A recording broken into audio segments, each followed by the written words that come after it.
Hello नमस्कार, आप देख रहे हैं वर्ल्ड रिपोर्ट। सबसे पहले बता दें, जितने भी आशा कार्यकर्ता, आंगनवाड़ी सेविका, आशा फैसिलिटेटर, वैक्सीन कुरियर, ममता, जीविका दीदी, एनएचएम के तमाम जो कर्मचारी हैं, उन सभी के लिए बहुत अच्छी खबर है। सबसे पहले बता दें कि आप लोगों के हितों के लिए हमने घर छोड़ा है। आप लोगों की लगातार आवाज़ को उठाने के लिए हमने घर छोड़ा है, इसीलिए क्योंकि घर बैठ कर के न्यूज़ चलाने से आप लोगों का भला कहीं से भी नहीं होगा। क्योंकि इस कमरतोड़ महंगाई में तमाम जो महिला कर्मचारी के साथ साथ एनएचएम के जितने भी डाटा एंट्री ऑपरेटर से लेकर के और छोटे छोटे जो कर्मचारी हैं, उन सभी का फाइल जो है आखिरकार जो बिहार के पूर्व उप मुख्यमंत्री श्री तेजस्वी यादव जी थे, उन्होंने अपने दफ्तर में दबा कर रखा।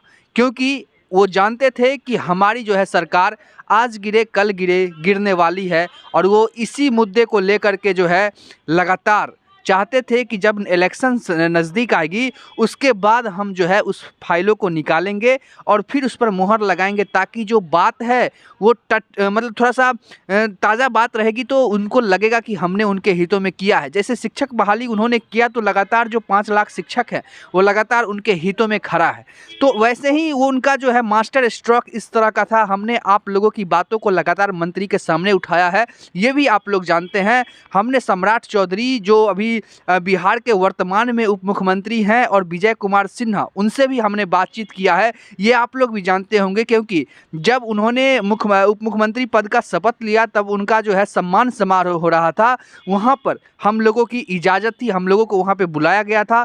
और आप लोग अगर वर्ल्ड रिपोर्ट देखते होंगे तो आपने वहाँ पर देखा होगा कि हमारे नेटवर्क और हम वहाँ पर अवेलेबल थे और डायरेक्ट आप लोगों की जो है कंसर्नमेंट को वहाँ पे रख रहे थे। क्योंकि वहाँ पे हाल ही फिलहाल में सरकार बनी थी, और क्योंकि सम्मान समारोह थी, तो उसमें आशा कार्यकर्ता और तमाम कर्मचारियों को मुद्दा लेकर के हम वहाँ नहीं जाते। थोड़ा सा अंधेरा आप लोगों को लग रहा होगा, लेकिन आप लोग कॉम्प्रोमाइज़ कीजिएगा, क्योंकि बात सच्चाई की हो रही है, तो हम सच्चाई आप लोगों तक रखना चाहते हैं। और अभी जो है हम एक सरकारी आवास में है, तो वहाँ पर थोड़ी सी लाइट की कमी हो गई, क्योंकि अभी भी दफ्तर से मतलब पता लगा करके आ रहे हैं, लगातार उन ऑफिस उन विभागों का दौरा कर रहे हैं, क्योंकि आप लोगों के पास ज़्यादा वक्त नहीं है। और आप लोग भी देख रहे हैं कि कैसे दर बदर जो है तमाम ऑफिसों का हम चक्कर लगा रहे हैं, ताकि तमाम जो कर्मचारी हैं, जो 90,000 आशा कार्यकर्ताओं के साथ साथ आंगनवाड़ी सेविका, तमाम जो महिला कर्मचारी हैं, वो कैसे पीड़ित हो रही हैं। क्योंकि जब तेजस्वी यादव ने अपने हितों के लिए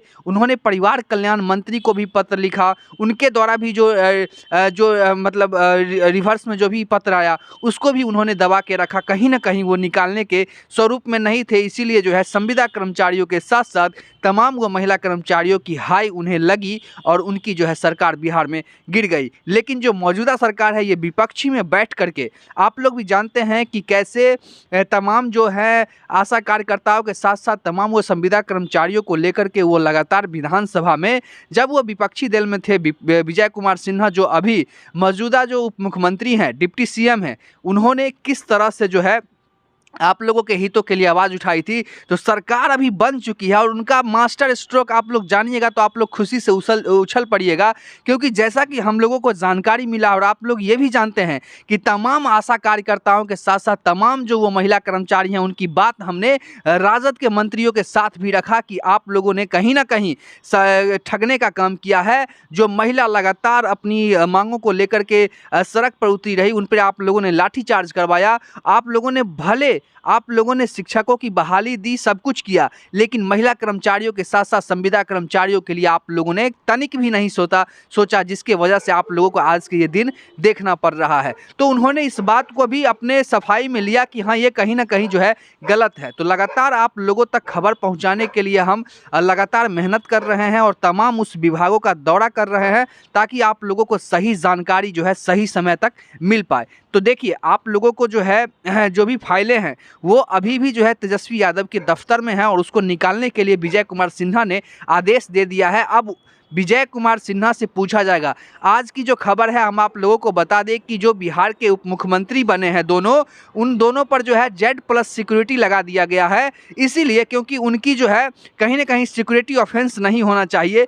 क्योंकि देखिए, जो बने हैं अभी बिहार में किस तरह का माहौल है, ये आप लोग भी जानते हैं। पॉलिटिकल क्राइसिस के बीच जो है उन तमाम विभागों को फाइल को निकाल करके, क्योंकि बीजेपी भी समझती है कि हमारे पास जो है ज़्यादा वक्त नहीं है, इसीलिए दो उप मुख्यमंत्री मुख्यमंत्रियों का जो है शपथ ग्रहण करवाया गया है, ताकि आप लोगों को जो है तमाम फैसिलिटी जो है जल्द से जल्द प्रोवाइड कर दिया जाए। तो लगातार आप लोगों से बने हुए हैं और लगातार बने रहेंगे जब तक कि आप लोगों को सही मायने में सब कुछ सरकार प्रोवाइड नहीं कर देती है, तब तक दफ्तर का चक्कर काटते रहेंगे। घर बैठ करके न्यूज बनाना बहुत ही सरल है। पहले बात थी कि केंद्र में किसी और मतलब पार्टी की सरकार है, बिहार में किसी और पार्टी की सरकार है, इसीलिए कहीं ना कहीं मतभेद, कहीं ना कहीं बात नहीं बन रही है, जिसके वजह से आप लोगों को वो तमाम फैसिलिटी नहीं दी जा रही है। लेकिन आप लोगों को आश्वासन नहीं, आप लोगों को यकीन दिलाते हैं कि लगातार आप लोगों को बता दें कि केंद्र में वही सरकार और बिहार में भी उन्हीं की सरकार है। तो अब जाकर के कुछ ऐसा वो लोग काम करेंगे, जितने भी पेंडिंग फाइल है कर्मचारियों की, उन सभी पर उनका निगरानी है और उस तरह से वह काम करके दिखाएंगे। 1 साल उनके पास है, 1 साल में उन तमाम कामों को, उन तमाम फाइलों को वो कंप्लीट करके आप लोगों के समक्ष रखेंगे। आप लोगों को वो तोहफा देने का काम करेंगे, जिसका इंतजार आप लोगों को वर्षों से है। तो इसीलिए कह रहे हैं कि जितने भी आशा कार्यकर्ता हैं, उन सभी के लिए आप लोगों को कम से कम, देखिए ये बात मैं नहीं कह रहा हूँ, ये बात लोकसभा में भी उठाई गई है लगातार, कि तमाम जो आशा कार्यकर्ता हैं, आंगनवाड़ी सेविका है, आशा फैसिलिटेटर है, वैक्सीन कुरियर है, ममता है, जीविका दीदी है, तमाम जो एनएचएम से कर्मचारी हैं, उन सभी को करके जितने भी एएनएम हैं, उन सभी के लिए भी कहना है कि आप लोगों की मांग जो है लोकसभा में उठाई गई थी कि कम से कम इस कमरतोड़ महंगाई में 26,000 रुपये से अगर आप लोगों को कम दिया जाता है, तो इस कमरतोड़ महंगाई में चंद रुपए देने से वो जीरो का बराबर है। कम से कम जो है 26,000 रुपये आप लोगों को मिले। और आपको बता दें कि 26,000 रुपये के साथ साथ आप लोगों को मेडिक्लेम पॉलिसी मिले, एक्सीडेंटल इंश्योरेंस मिले, आप लोगों को अवकाश मिले, महिला के लिए अतिरिक्त अवकाश मिले, तमाम वो चीज़ें, रिटायरमेंट आप लोगों को 3 लाख से बढ़ा करके 10 लाख करे। क्योंकि देखिए आप लोगों का भी जो जान है वो हाई रिस्क पे रहता है कि कब किस मरीज के संपर्क में जाने से आपको क्या हो जाएगा। तो इन सभी बातों को देखते हुए सरकार उसमें अनुकंपा भी जोड़े। तो तमाम चीज़ों को जोड़ते हुए आप लोगों के हित में इस सब का काम हो। इस सब आवाज़ उठाने के लिए कोई यूट्यूबर स्टार्ट नहीं करेगा, कोई घर से नहीं निकलेगा, सब घर में रह करके और खुद डेली 4-4, 5-5 वीडियो बना करके यूट्यूब पर टीआरपी कमाने के लिए लगातार काम करते हैं। लेकिन कौन जाकर के विभाग में जाकर के आप लोगों की बातों को उठाता है। लेकिन हमने पहली कोशिश की है और हम लगातार आप लोगों को कहते हैं कि हम आश्वासन नहीं, हम आप लोगों को सच देते हैं और सच के सिवा आप लोगों को कुछ नहीं देते हैं। और आप लोगों की आवाज़ को कैसे हम तमाम अधिकारी और क्या कहते हैं दफ्तरों का चक्कर काटते हैं, ये आप लोग भी जानते होंगे। देखिए सरकार के पास उतना समय नहीं है कि वो हर चीज़ को देखे, लेकिन सरकार के पास बोलने से होता है, सरकार के पास लगातार उठाने से होता है। आप लोग देखे होंगे कि वर्ल्ड रिपोर्ट पर कैसे हमने वो जो मौजूदा जो सरकार बनी है, उप मुख्यमंत्री महोदय जो हैं सम्राट चौधरी, उनसे भी हमने इंटरव्यू लिया है। ये आप लोग वर्ल्ड रिपोर्ट पर जा कर के देख सकते हैं। हमने शॉर्ट्स में भी उसको डाल दिया है ताकि आप लोगों की सारी कन्फ्यूजन दूर हो पाए। तो इससे हम यही उम्मीद करते हैं आप लोगों से कि आप लोग बहुत सारे ऐसे यूट्यूबरों को सपोर्ट किए हैं, एक बार हमें सपोर्ट करके दिखाइए। हम मंत्री से डायरेक्ट इंटरव्यू लेकर के आपको दिखाएंगे, आप लोगों की हर सवाल को रखेंगे उनके साथ। तो आप लोग बने रहे और चैनल पर नए हो तो सब्सक्राइब जरूर कीजिए और वीडियो को लाइक करके शेयर जरूर कीजिए। फिर मिलते हैं एक नई खबर में, तब तक के लिए देखते रहिए वर्ल्ड रिपोर्ट।